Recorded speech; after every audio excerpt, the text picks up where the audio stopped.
दोस्तों, कनाडा वैसे एक डेवलप्ड कंट्री है और वर्ल्ड के G7 ग्रुप में भी आता है। लेकिन फिर भी कनाडा में कुछ ऐसी ऐसी चीज़ें हैं जो कॉमन सेंस से बिल्कुल ही परे है। आपको लगेगा कि इस चीज़ में कोई कॉमन सेंस है ही नहीं। ऐसी काफ़ी सारी चीज़ें हैं जो कनाडा के पास बहुत ज़्यादा नेचुरली जो रिसोर्सेज है वो अवेलेबल होने के बावजूद भी लोगों को ऐसे रिसोर्सेज के लिए काफ़ी ज़्यादा प्राइसेस पे करनी पड़ती है, और वो भी ऐसी प्राइसेस पे करनी पड़ती है जो वर्ल्ड के दूसरे कंट्रीज़ में इतनी ज़्यादा देखने को नहीं मिलती है। और ऐसी टोटल 7 चीज़ों के बारे में हम बात करेंगे जो कनाडा के पास बहुत ज़्यादा होते हुए भी उसका सही जगह यूटिलाइजेशन नहीं होने की वजह से, पॉलिसी नहीं होने की वजह से वो चीज़ें बहुत ही ज़्यादा महंगी है। जबकि अगर किसी और कंट्री के पास ये चीज़ें होती तो वो वहाँ के सिटीजन्स और जो इमिग्रेंट्स आते हैं उनके लिए काफ़ी ज़्यादा कम प्राइस में मिल जाती। तो सबसे पहली जो चीज़ है वो है कनाडा के पास जो लैंड है, जो ज़मीन है वो सबसे ज़्यादा है कोई भी कंट्रीज़ में रहने के लिए। वर्ल्ड में फर्स्ट नंबर के ऊपर रसिया आता है और सेकंड नंबर के ऊपर कनाडा आता है। तो कनाडा में इतनी ज़्यादा लैंड अवेलेबल है जहाँ पर हाउसेस बनाए जा सकते हैं लोगों के रहने के लिए और लोग आराम से रह सकते हैं। लेकिन कुछ पॉलिसीज़ की वजह से कैनेडियन जो रियल एस्टेट है वो काफ़ी ज़्यादा महंगी है। और कनाडा में जो प्रॉपर्टी के प्राइजेस है, लाइक टोरंटो, वैंकूवर जैसे बिग सिटीज़ की बात करो तो वहाँ के जो प्रॉपर्टी प्राइजेस है वो वर्ल्ड में सबसे ज़्यादा माने जाते हैं। और इसी तरह से अगर आप देखो कि रियल एस्टेट महंगा है, साथ ही साथ रेंट भी इतना महंगा है। अगर सेम तरह का जो हाउसेस वगैरह आप दूसरे सिटीज़ यूएस वगैरह में भी आप लेने जाओगे तो उससे काफ़ी ज़्यादा सस्ता आपको मिल जाएगा। अब क्या वजह हो सकती है ऐसी बातों की? क्योंकि इतनी सारी ज़मीन अवेलेबल है, लोग चाहे वहाँ पर अपना घर बना सकते हैं, तो फिर क्यों बन नहीं रहे हैं? तो अभी जो रिपोर्ट में पढ़ रहा था उस हिसाब से मैंने देखा कि अगर लास्ट ईयर में 2022 में जो हाउसेस बने थे ऑलमोस्ट 2 लाख के आसपास, 2.25 लाख के आसपास, उतने हाउसेस लास्ट 1988 में बने थे। यानी कि जो लोगों की पॉपुलेशन है वो 1988 से ऑलमोस्ट डबल हो चुकी है 35 साल के अंदर। लेकिन जो घर बन रहे हैं वो उतने बन ही नहीं रहे हैं। तो अगर घर बनेंगे नहीं तो उसकी डिमांड ज़्यादा होगी और सप्लाई कम होगी। तो उसकी वजह से क्या होगा कि जो प्राइजेस है वो बढ़ना स्टार्ट हो जाएगा। और वैसे ही अगर कैनेडियन इकोनॉमी की बात करो तो 2000 और 2010 से पहले कैनेडियन इकोनॉमी काफ़ी अच्छी चल रही थी। लेकिन 2010 के बाद जो रियल एस्टेट मार्केट है वो काफ़ी ज़्यादा बढ़ने लगा। सारे लोगों ने अपने जो एक्स्ट्रा फंड्स और एक्स्ट्रा मनी पड़े थे वो बिजनेस वगैरह में इन्वेस्ट करने की जगह रियल एस्टेट वगैरह में ही इन्वेस्ट कर दी है। तो ऑब्वियस बात है कि अगर कोई भी एक सेक्टर के अंदर इतनी ज़्यादा लोगों का जो मनी का फ्लो है वो आएगा तो प्राइजेस तो बढ़ेगी, और प्राइजेस जैसे जैसे बढ़ती है उस हिसाब से घर है वो बिल्कुल ही अनअफोर्डेबल बनते जा रहे हैं।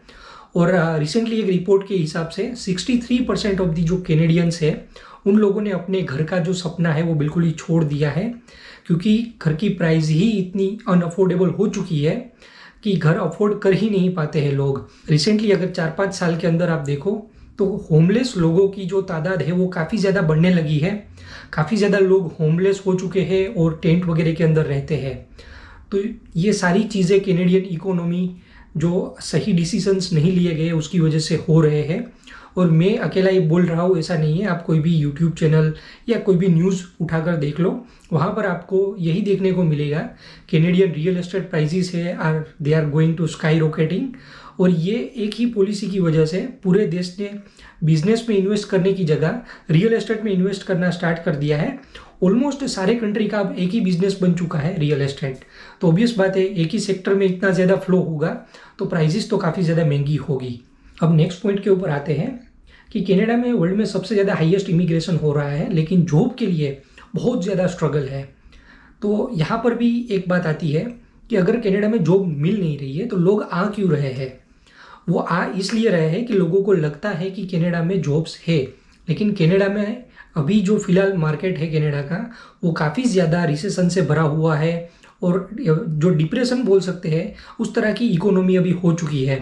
तो लोगों को लगता है कि यहाँ पर जॉब्स है इसीलिए लोग आ रहे हैं, लेकिन एक्चुअल में इतनी ज़्यादा जॉब्स है ही नहीं। जो हायरिंग कर रहे हैं लोग वो हायरिंग फ्रीज करके रखा हुआ है। जो लोग काम कर रहे हैं उन लोगों को फायर किया जा रहा है, ले ऑफ्स दिए जा रहे हैं मास में। तो ऐसे काफ़ी ज़्यादा न्यूज़ अभी रिसेंटली आपको देखने को मिल जाएंगे। तो ये क्यों हो रहा है? इतने ज़्यादा इमिग्रेंट्स आ रहे हैं फिर भी जॉब नहीं मिल रही है। तो सबसे पहली बात तो ये है कि इमिग्रेंट्स ज़्यादा आएंगे तो जॉब्स के लिए कंपटीशन भी ज़्यादा होगा। और मुझे ये बोलना तो नहीं चाहिए, लेकिन क्या है, कैनेडियन गवर्नमेंट ये चाहती है कि जो स्किल्ड इमिग्रेंट्स कनाडा आइए, लेकिन कैनेडियन एम्प्लॉयर्स की जो ऐसी पॉलिसीज़ है उसकी वजह से लोगों को स्किल्ड इमिग्रेंट्स की जगह स्किल्ड लेबर बन जाना पड़ रहा है। एम्प्लॉयर्स ये नहीं चाहते कि आपको हाई स्किल्ड वाली या हाई पे वाली जॉब मिले, क्योंकि एम्प्लॉयर्स का यही देखना है कि हमें कोई भी बंदा दूसरी कंपनी से हमारे फील्ड की जॉब में एंटर कर जाए और उसको हमें कम पैसा देना पड़े। तो ये तो कैसे होगा कि कॉस्ट ऑफ लिविंग इतना बढ़ चुका है, लोग अफोर्ड नहीं कर पा रहे हैं रेंट वगैरह, फिर भी एम्प्लॉयर्स ये चाहते हैं कि दूसरे लोगों को हम सस्ते में हायर करें। तो उसकी वजह से क्या हो रहा है कि लोग इमिग्रेंट्स तो जॉब्स के लिए अप्लाई कर ही रहे हैं, लेकिन हायरिंग उनकी हो नहीं रही है। रीज़न ये बताया जा रहा है कि आप में वो स्किल्स नहीं है। लेकिन अगर आयरनी है ये कि अगर स्किल्स नहीं है तो ये लोग वहाँ दूसरे कंट्री से माइग्रेट कैसे कर पा रहे हैं? कनाडा में कोई ऐसी एक्स्ट्रा ऑर्डिनरी स्किल्स भी नहीं है कि जिसके अंदर आपको बिल्कुल ही स्पेशलाइजेशन ऐसा कोर्स करना पड़ेगा, ऐसा बिल्कुल ही नहीं है। वहाँ जो इंडिया में जॉब्स है, जो दूसरे कंट्रीज़ में जॉब्स है, इसी तरह की जॉब्स है। और मैं तो ये कहूँगा कि जो फील्ड वगैरह इंडिया वगैरह में जैसे कंट्रीज़ में है, इतने ज़्यादा जॉब के स्कोप्स कनाडा में अभी नहीं है। तो ये सबसे बड़ी आयरनी है कि सबसे ज़्यादा इमिग्रेंट्स आ रहे हैं, फिर भी उन लोगों को जॉब के लिए सबसे ज़्यादा स्ट्रगल करना पड़ रहा है और लोग हैं वो लेबर जॉब के अंदर फंसते जा रहे हैं। अब बात आती है हेल्थ केयर की। तो कनाडा का जो हेल्थ केयर सिस्टम है वो सो कॉल्ड वर्ल्ड का सबसे बेस्ट हेल्थ केयर सिस्टम है, क्योंकि ये बिल्कुल ही फ्री है। तो डॉक्टर्स को कंसल्ट करने के लिए या डायग्नोस्टिक वगैरह करवाने के लिए आपको कोई भी पैसे चार्ज आपसे किए नहीं जाते हैं। अगर हार्ट सर्जरीज या कुछ भी मेजर ऑपरेशंस कुछ भी होता है तो वो सारा का सारा फ्री में होता है। लेकिन आपको पता है कि फ्री मिल रहा है तो लोग उसका मिसयूज़ भी ज़्यादा करते हैं। और दूसरी बात यह है कि इतने ज़्यादा इमिग्रेंट्स जो कनाडा आ रहे हैं उसकी वजह से कनाडा में जो डॉक्टर्स वगैरह है, डॉक्टर्स है, नर्सिस है, उन सब की काफ़ी ज़्यादा शॉर्टेज हो रही है। अगर ये शॉर्टेज हो रही है तो उसकी वजह से इम्पेक्ट ये पड़ रहा है कि वेटिंग टाइम है वो काफ़ी ज़्यादा हो रहा है। लोगों को सर्जरीज करवानी है, डॉक्टर्स को कंसल्ट करना है, कुछ भी करना है, सुपर स्पेशलिस्ट को मिलना है, तो काफ़ी ज़्यादा वेटिंग टाइम है। तो इसकी वजह से प्रॉब्लम लोगों के साथ ये हो रही है कि वर्ल्ड का सो कॉल्ड सबसे बेस्ट हेल्थ केयर सिस्टम होने के बावजूद लोगों को हेल्थ केयर सिस्टम का एक्सेस ही नहीं मिल पा रहा है। अगर कोई बीमार है उसका वेटिंग आएगा 8-10 घंटे के बाद, इमरजेंसी में गया है फिर भी, तो तब तक तो वो बंदे की हालत क्या हो जाएगी। तो ये रीज़न तो है, लेकिन उसके पीछे का रीज़न है वो क्या है वो मैं आपको बताता हूँ कि हर साल कितने सारे डॉक्टर्स हैं, नर्सिस है, फार्मासिस्ट है, हेल्थ केयर रिलेटेड काफ़ी सारे ऑक्यूपेशंस के लोग हैं वो कनाडा माइग्रेट करते हैं। लेकिन कनाडा का जो पॉलिसी है, कनाडा की जो पॉलिसी है वो बिल्कुल ऐसी है कि जो कनाडा में स्टडी करते हैं उन लोगों को प्रोटेक्ट करना है जो बाहर से आ रहे हैं उनके अगेंस्ट। तो उनके लिए जो एग्ज़ाम्स वगैरह होती है जो कनाडा में स्टडी करते हैं उनके लिए इतनी ज़्यादा टफ एग्ज़ाम्स नहीं होती है और ज़्यादा एग्ज़ाम्स भी नहीं होती है। जबकि बाहर से आने वाले लोगों के लिए जो एग्ज़ाम्स होती है वो ज़्यादा होती है और वो इतनी टफ होती है कि वो क्लियर कर पाना सब लोगों के बस की बात नहीं होती है।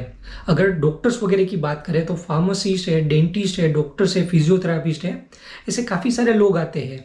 तो उन लोगों के पास एग्ज़ाम्स क्लियर करना ही एकमात्र रास्ता होता है।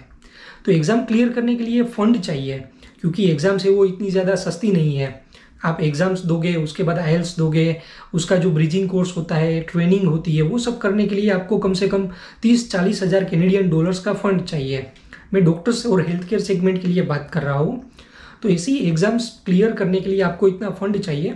और ऑब्वियस बात है कि अगर आपके पास अपने होम कंट्री में इतना ज़्यादा फंड होगा तो आप एग्ज़ाम्स की प्रिपरेशन कर सकते हैं। लेकिन जब आपके पास इतना फंड नहीं होता तो तब आपको कोई ना कोई सर्वाइवल जॉब्स के अंदर काम करना पड़ता है। वहाँ पर आप काम करोगे, साथ साथ आपके साथ वर्क प्रेशर भी होगा। आप वहाँ पर फिजिकल एक्टिविटी वाली जॉब करोगे, लाइक स्टैंडिंग जॉब हो गई या वेयर हाउस वगैरह की जॉब होती है, तो वहाँ पर काफ़ी ज़्यादा फिजिकल वर्क होता है। तो ऐसी जॉब्स करने के बाद आपके पास इतनी एनर्जी नहीं बचती कि फिर आप प्रिपरेशन के लिए इतना जुडिशियली टाइम निकाल पाए। और उसकी वजह से काफ़ी ज़्यादा जो डॉक्टर्स वगैरह है वो कनाडा में टैक्सी चलाते हुए या वेयर हाउस में काम करते हुए आपको दिख जाएंगे। मैं ऐसे काफ़ी सारे लोगों को जानता हूँ जो गैस स्टेशन के ऊपर, वॉलमार्ट के अंदर, ऐसे मॉल के अंदर काम करते हैं। डॉक्टर्स है, फिजियोथेरापिस्ट है, डेंटिस्ट है। तो लोगों का यहाँ पर जो मोरल होता है ऐसी जॉब्स के अंदर फंस जाते हैं, उसकी वजह से काफ़ी ज़्यादा डाउन हो जाता है।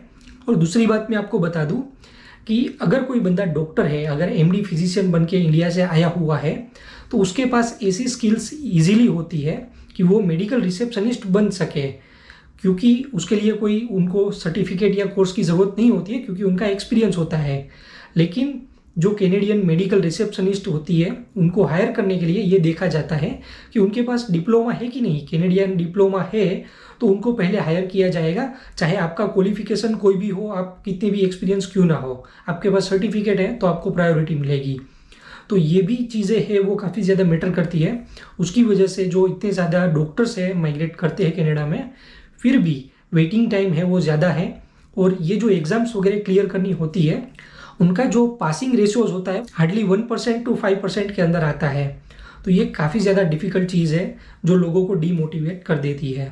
चलिए अब बात करते हैं कनाडा में जो पेट्रोलियम मिल रहा है वो वर्ल्ड में मिल रहा है, उतने जो कंट्रीज़ है उस हिसाब से काफ़ी ज़्यादा है कनाडा में।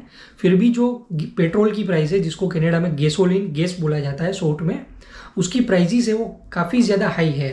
अगर इसकी कंपेरिजन करें तो इंडिया में जो पेट्रोल की प्राइसेस है वो अराउंड 100 रुपीज़ के आसपास चल रही है, तो और कनाडा की जो प्राइसेस है वो ऑलमोस्ट $1.75 के आसपास है। जिस कंट्री के पास अपना खुद का ऑयल है उसकी भी प्राइसेस इतनी हाई है, जो कंट्री दूसरे कंट्री से इंपोर्ट कर रहा है उसके बिल्कुल ही साथ साथ प्राइसेस है। तो उसका रीज़न क्या है? तो उसका सबसे बड़ा रीज़न ये है कि कैनेडियन गवर्नमेंट के पास जो बड़ी पाइपलाइंस होती है जो पेट्रोलियम सप्लाई करने के लिए, वो इतनी ज़्यादा नहीं है। उसकी वजह से पेट्रोलियम को निकाल कर फिर ट्रेन वगैरह से उसको ट्रांसपोर्ट करना पड़ता है, और उसकी वजह से पेट्रोलियम की प्राइसेस है वो काफ़ी ज़्यादा बढ़ जाती है। और कुछ कुछ केस में ये देखा जाता है कि पेट्रोलियम का एक्सट्रैक्शन करना और उसको ट्रांसपोर्ट करना इतना महंगा हो जाता है, उसकी जगह कैनेडियन गवर्नमेंट दूसरे कंट्रीज से, गल्फ कंट्री है या फिर उस और भी कंट्रीज है लाइक वेनेजुएला, तो वहाँ से पेट्रोलियम डायरेक्टली इंपोर्ट करती है, वो उसको थोड़ा सस्ता पड़ता है। तो ये भी आयरनी है कि कनाडा के पास इतना ज़्यादा पेट्रोलियम होने के बावजूद भी लोगों को पेट्रोल की जो प्राइसेस है वो ज़्यादा पे करनी पड़ रही है। अब सिमिलरली चीज़ बिल्कुल ही ऐसी आती है कि कनाडा में जो पानी है, जो फ्रेश वाटर है, वो वर्ल्ड में सबसे ज़्यादा है।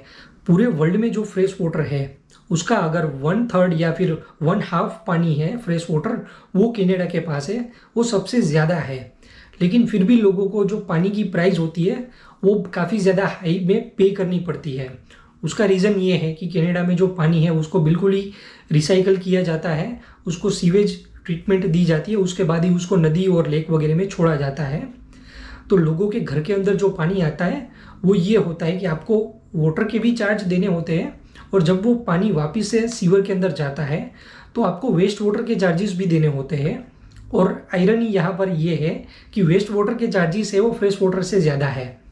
तो लोगों का अगर पानी का इस्तेमाल बढ़ता है तो वेस्ट वाटर का अपने आप बढ़ जाता है, और लोगों को पानी का बिल है वो काफ़ी ज़्यादा हाई पे करना पड़ता है।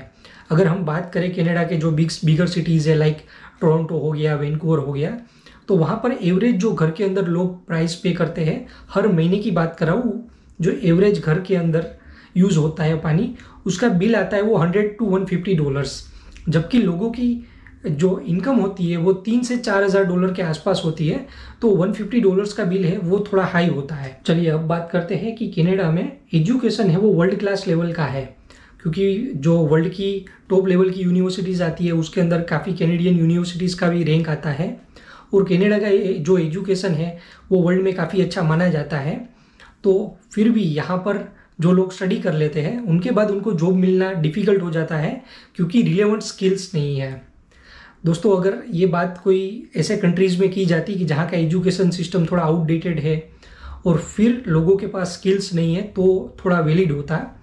लेकिन अगर आप हायरिंग वगैरह की प्रोसेस वगैरह की आप देखोगे तो उसमें यही चीज़ों के ऊपर एम्फेसाइज किया जाता है कि लोगों के पास जो स्किल्स है वो है नहीं, और उसकी वजह से हम लोगों को हायर नहीं कर पा रहे हैं। तो क्या रीज़न है? वर्ल्ड में, कनाडा में वर्ल्ड का इतना अच्छा एजुकेशन होने के बावजूद भी लोगों के पास स्किल्स नहीं है। तो देखिए, ये बात तो मुझे इतनी ज़्यादा फिट बैठती नहीं है, और मुझे इतना ट्रस्ट भी नहीं है। लोगों के पास स्किल्स है लेकिन उनको हायर करने की जो नीयत है वो यहाँ पर देखने को नहीं मिल रही है। अगर लोगों के पास स्किल्स नहीं है तो वो ऐसे कम्पिटिटिव वर्ल्ड के अंदर सर्वाइव नहीं कर पाते हैं। लोगों के पास स्किल्स होती है, लेकिन जो मेरा एक्सपीरियंस है, जो कैनेडियन कंपनीज है वो ट्रेनिंग के ऊपर इतना ज़्यादा खर्चा नहीं करती है। मैंने ऑब्जर्वेशन किया है और काफ़ी रिपोर्ट्स भी पढ़ी है कि जो यूएस के अंदर कंपनीज होती है वो अपने एम्प्लॉय को ट्रेन करने के लिए काफ़ी ज़्यादा पैसे खर्च करती है, और कैनेडियन कंपनीज है वो उसका हाफ खर्च करती है। तो ऑब्वियस बात है कि आप अपने एम्प्लॉय को ट्रेन नहीं करोगे तो ऐसी कोई इंस्टीट्यूशन तो बनी नहीं है कि आपकी जॉब के लिए बिल्कुल ही बंदा आपको ट्रेन करके दे दे। ऐसा तो कोई भी कंट्री में नहीं हो सकता है। ऐसा तभी हो सकता है जब आप सेम फील्ड के बंदे हो, उसी फील्ड का आपने एजुकेशन लिया है, उसी टाइप की आपने जॉब करी है और सेम फील्ड की जॉब्स के लिए आप अप्लाई करते हैं, तब ऐसा होता है। लेकिन कनाडा का सिस्टम है वो थोड़ा डिफरेंट है, क्योंकि यहाँ पर लोग कभी भी अपना फील्ड चेंज कर सकते हैं। कोई भी फील्ड वाला बंदा दूसरे फील्ड में जा सकता है, अपना पुराना जो एक्सपीरियंस है वो उसको रिलेवेंट बनाकर फिर वो जॉब्स के लिए अप्लाई कर सकते हैं। लेकिन जो एम्प्लॉयर्स है उनको वो स्किल्स जो चाहिए वो मिलती नहीं है। पता नहीं इसके लिए क्या क्या और भी रीजंस, हिडन रीजंस हो सकते हैं, लेकिन ये आयरनी है अभी की। यहाँ पर लोगों के पास इतना ज़्यादा एजुकेशन और स्किल्स होने के बावजूद भी जो एम्प्लॉयर को जो स्किल्स चाहिए वो नहीं है। तो दोस्तों इस हिसाब से तो मुझे लग रहा है कि कनाडा की ऐसी जो चीज़ें मैंने आपको पॉइंट आउट करी वो ऐसी चीज़ें हैं कि जो आम लोगों के लिए काफ़ी ज़्यादा डिफ़िकल्ट है। लोगों को अगर जॉब्स नहीं मिल पा रही है उनके पास एजुकेशन होने के बावजूद भी, तो कनाडा जैसे कंट्रीज़ में माइग्रेट करने का क्या फ़ायदा है। तो काफ़ी सारे जो लोग हैं वो कनाडा से वापस चले जाते हैं। इसको रिवर्स माइग्रेशन या इमिग्रेशन भी बोला जाता है। अगर आप फेसबुक के ग्रुप्स के अंदर मैं देखता रहता हूँ तो ऐसे काफ़ी सारे ग्रुप्स है, वहाँ पर डेली 1 या 2 फैमिलीज़ की ऐसी पोस्ट होती है कि हम लोग इंडिया वापस जा रहे हैं, अपने होम कंट्री वापस जा रहे हैं। तो ऐसी पॉलिसीज़ की वजह से लोगों को कनाडा में सर्वाइव कर पाना इतना डिफ़िकल्ट हो चुका है कि बहुत ज़्यादा रिवर्स इमिग्रेशन अभी देखने को मिल रहा है। और जो लोग कनाडा पीआर पर आना चाहते हैं उनके भी जो पूल के अंदर जो लोग थे उसमें भी काफ़ी ज़्यादा ड्रॉप हुआ है नंबर। तो ये आपको देखने को मिलेगा। तो दोस्तों कॉमन सेंस से बिल्कुल परे जो चीज़ें हैं वो हमारे कंट्रोल में नहीं है। हमारे हाथ में यही होता है कि हम किस तरह से अपनी स्किल्स को इंक्रीज़ कर सकें और उस हिसाब से हम अपनी जॉब ढूंढ सकें। तो ये हमारे हाथ में होता है। और ऐसे ही और इन्फॉर्मेटिव वीडियोस के लिए आप मेरी चैनल पे नए आए हैं तो चैनल को ज़रूर सब्सक्राइब कर दीजिए, और अगर ये वीडियो अच्छा लगा हो तो इसको लाइक कर दीजिए और अपने दोस्तों के साथ शेयर कर दीजिए। Thank you for watching the video.